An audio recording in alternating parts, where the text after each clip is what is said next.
नमस्कार साथियों, एक बार फिर स्वागत है आपका हमारे चैनल में।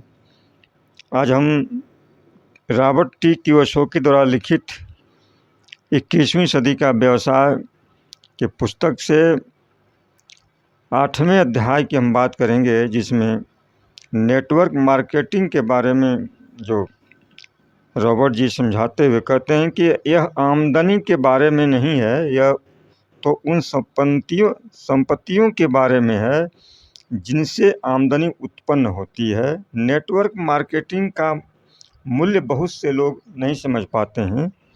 रॉबर्ट कहते हैं दरअसल जो लोग इससे जुड़े हुए हैं वह भी पूरी तरह से नहीं समझ पाते हैं कि जो अवसर को उन्होंने अपने हाथों में थामा हुआ है यह कितना मूल्यवान है। नेटवर्क मार्केटिंग का प्रचार करने वाले लोग इस बात पर जोर देते हैं कि आप इसमें हर महीने कितना कमा सकते हैं, लेकिन नेटवर्क मार्केटिंग का सच्चा मूल्य जो है इसमें होने वाली आमदनी नहीं है। आमदनी के साथ समस्या यह है कि यह बेहद सीमित और धीमी प्रक्रिया है।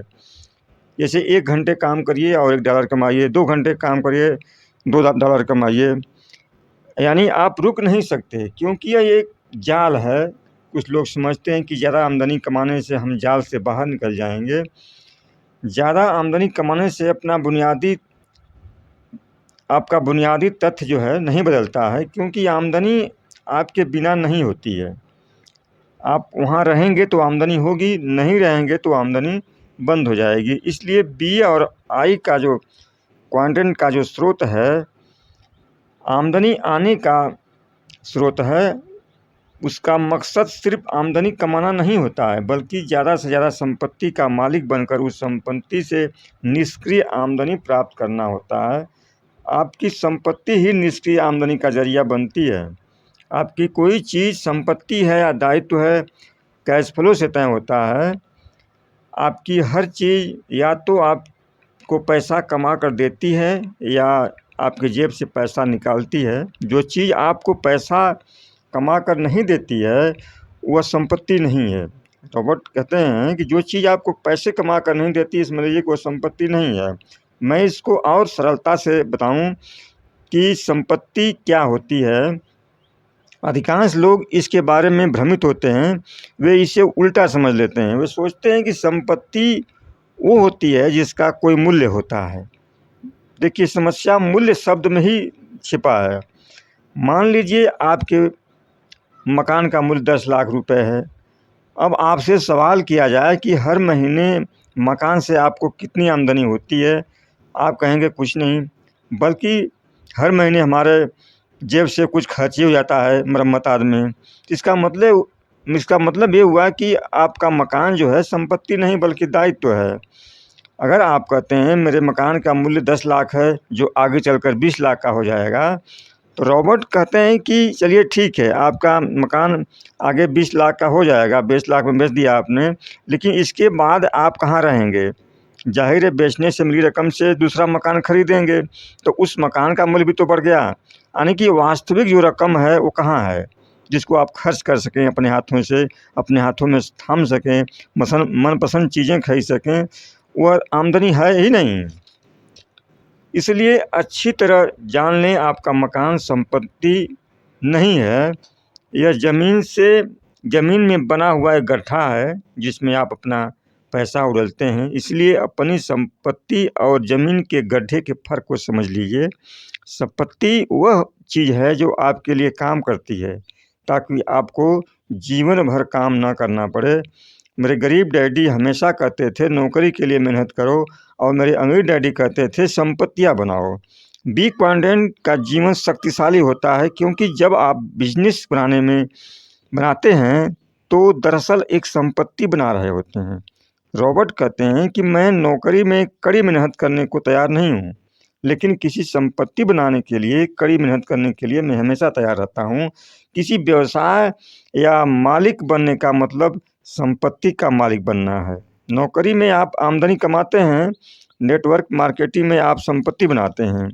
रॉबर्ट कहते हैं कि मैं केवल उन्हीं चीज़ों में निवेश करता हूँ जो मुझे पैसे बना कर देती है।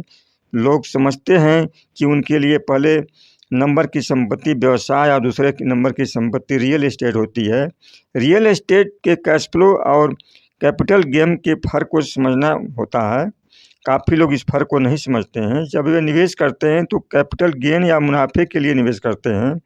रियल एस्टेट का मालिक बनने का उद्देश्य जो है उसको मुनाफे में बेचना नहीं होता है, बल्कि एक संपत्ति के रूप में रखना होता है।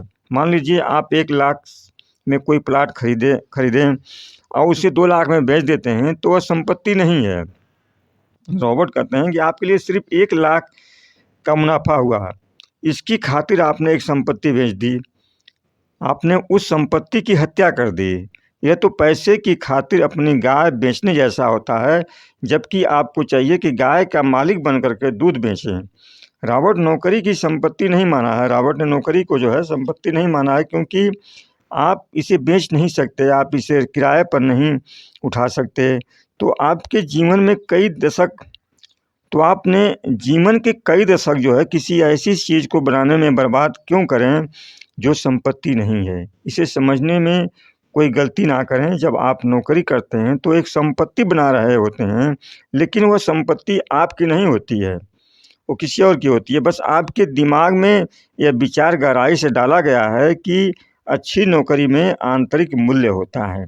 वास्तव में इसमें कोई मूल्य नहीं होता है। रॉबर्ट कहते हैं कि नेटवर्क मार्केटिंग प्रोडक्ट बेचने या आमदनी कमाने के बारे में नहीं होती है। इसमें लोगों को भ्रम होता है। यह बेचने वाला व्यवसाय है, लेकिन बेचने का मतलब होता है ज़्यादा पैसे कमाना। और अगर आप कोई चीज़ बेच कर ज़्यादा पैसे बना रहे हैं तो आप एज क्वांटेड में हैं मान लीजिए, और यहाँ रहकर आप आर्थिक दृष्टि से स्वतंत्र नहीं हो सकते। लोग इस व्यवसाय में सफल होने का मतलब बिक्री में बेहतरीन होना मानते हैं, लेकिन आप सामान बेचकर एक सीमित आमदनी प्राप्त करते हैं।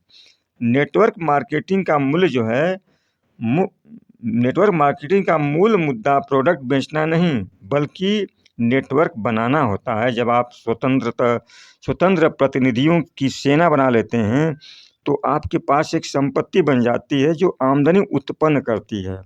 स्पष्ट रूप से कहा जाए तो नेटवर्क मार्केटिंग आमदनी कमाने के बारे में नहीं, बल्कि संपत्ति बनाने के बारे में है। अध्याय 9 में लिखते हैं कि असली दुनिया की व्यावसायिक शिक्षा जो होती है, असली दुनिया की व्यावसायिक शिक्षा क्या है। रॉबर्ट कहते हैं कि आपको वित्तीय दृष्टि से सफल होने के लिए 3 प्रकार की शिक्षा की ज़रूरत होती है: स्कूली, पेशेवर और वित्तीय शिक्षा। स्कूली शिक्षा आपको पढ़ना लिखना हिसाब किताब करना सिखाती है, और पेशेवर शिक्षा जो है आपको पैसे के लिए काम करना सिखाती है।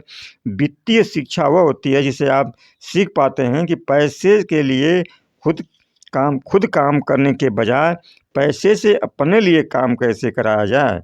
रॉबर्ट कहते हैं जब मैंने MBA करने के लिए बिजनेस स्कूल में दाखिला लेने की बात कही तो मेरे अमीर डैडी ने इसका विरोध किया। उन्होंने कहा कि यदि तुम किसी पारंपरिक स्कूल में MBA करोगे तो तुम अमीरों के कर्मचारी बनोगे। अगर तुम खुद के दम पर अमीर बनना चाहते हो तो तुम्हें स्कूली शिक्षा की नहीं, बल्कि असली दुनिया की वित्तीय शिक्षा की ज़रूरत है। बी क्वाड्रेंट का व्यवसाय बनाना आसान नहीं होता है, इसमें चुनौतियां होती हैं, और इसीलिए बहुत सारे लोग E और S क्वाड्रेंट में काम करते हैं, क्योंकि उसमें चुनौतियां कम होती हैं। तो जो लोग नेटवर्क मार्केट में नए होते हैं उन्हें यह जानकर हैरानी होती है कि घर से किए जाने वाले इस व्यवसाय में उन्हें कर संबंधी कितने ज़्यादा लाभ होते हैं। अधिकांश लोगों के दिमाग में एक धुंधला सा विचार होता है कि अमीर लोग सभी तरह के करों का लाभ लेते हैं जिनका वे लाभ नहीं ले पाते हैं। दरअसल ई क्वाड्रेंट के भीतर जीने वाला व्यक्ति समझ नहीं पाता कि कर संबंधी लाभ कौन सा है और कैसे मिलता है।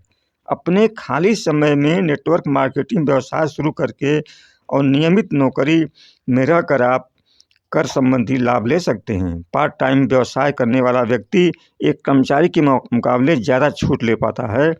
नेटवर्क मार्केटिंग की विशेषता यह है कि यह रहस्य से पर्दा हटाकर बी क्वाड्रेंट का जीवन दिखा देता है। रॉबर्ट कहते हैं कि मैं आपके दिमाग में डालना चाहता हूं कि बी क्वाड्रेंट में रहना कैसा होता है, और यहाँ आकर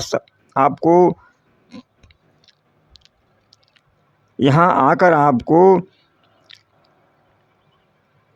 कब तक चलते हैं।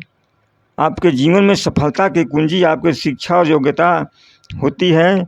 बी क्वाड्रेंट के व्यवसाय में सफल होने के लिए आपको उन गुणों का विकास करना होता है, चाहे यह नेटवर्क मार्केटिंग से व्यवसाय हो, फ्रेंचाइजी का हो या उद्यमी कंपनी का हो। अगर आपकी योग्यता नहीं है आप में, तो नेटवर्क मार्केटिंग से अपने अनुभव के जरिए ऐसी योग्यताएं सीखते हैं और ऐसे गुणों का विकास कर पाते हैं जो इसके बिना कभी नहीं सीख पाते। नेटवर्क मार्केटिंग लोगों को सिखाती है कि लोग अपने डर से कैसे उभरें, कैसे संवाद करें, कैसे नहीं कहने वालों के मनोविज्ञान को समझें, दुनिया के चुनौतियों के बावजूद लगन में जुटे रहें। नेटवर्क मार्केटिंग सभी क्षेत्रों का प्रशिक्षण और ठोस योजना प्रदान करती है जो दूसरी जगह पर नहीं मिल सकता है। यह एक ऐसा व्यवसाय है जहां आप सीखते सीखते पैसे कमाते हैं। नेटवर्क मार्केटिंग में दिया जाने वाला प्रशिक्षण केवल सिद्धांतिक ही नहीं बल्कि अनुभवजन्य होता है। चाहे आप शिखर पर पहुँचे या ना पहुँचें, आप बहुत सारा पैसा बना पाएँ या ना बना पाएँ, लेकिन जीवन में इस प्रशिक्षण का बहुत ज़बरदस्त महत्व होता है। नेटवर्क मार्केटिंग में काम करने के बाद कई लोग दूसरे व्यवसाय में चले जाते हैं जहां उन्हें बहुत अच्छा लाभ मिलता है, बहुत अच्छी कामयाबी मिलती है। रॉबर्ट कहते हैं कि यही सबसे बड़ा कारण है कि हमको यह व्यवसाय करने की सलाह देता हूं, दूसरों को मैं सलाह देता हूं ये व्यवसाय करने का। जब आप किसी नेटवर्क मार्केटिंग कंपनी से जुड़ते हैं तो आपको दौड़ने का एक ट्रैक ही मुहैया नहीं मिलता है। ये जो है नेटवर्क मार्केटिंग सिर्फ दौड़ने का एक ट्रैक ही मुहैया नहीं कराती है, बल्कि वह आपको सफल होने के लिए आवश्यक योग्यता और गुण विकसित करने का अवसर देती है। नेटवर्क मार्केटिंग उनके लिए दुनिया का बिजनेस स्कूल है जो किसी कर्मचारी के बजाय उद्यमी की योग्यताएं सीखना चाहते हैं। रॉबर्ट टी कियोसाकी के विचारों का मूल उद्देश्य यही है कि आप आर्थिक रूप से स्वतंत्र होने के लिए ज़्यादा संपत्ति बनाएं, ऐसी संपत्ति जो निष्क्रिय आमदनी प्रदान करे। इसके लिए आप बी क्वाड्रेंट पर और आई क्वाड्रेंट पर ज़्यादा फोकस करते हैं। हालांकि बी और आई क्वाड्रेंट थोड़ा कठिन होता है इसके लिए, और इसीलिए बी और आई में जाने से पहले नेटवर्क मार्केटिंग में काम करने की सलाह रॉबर्ट कियोसाकी देते हैं। अगले 10वें अध्याय की हम बात अगले वीडियो में करेंगे। इसके लिए धन्यवाद।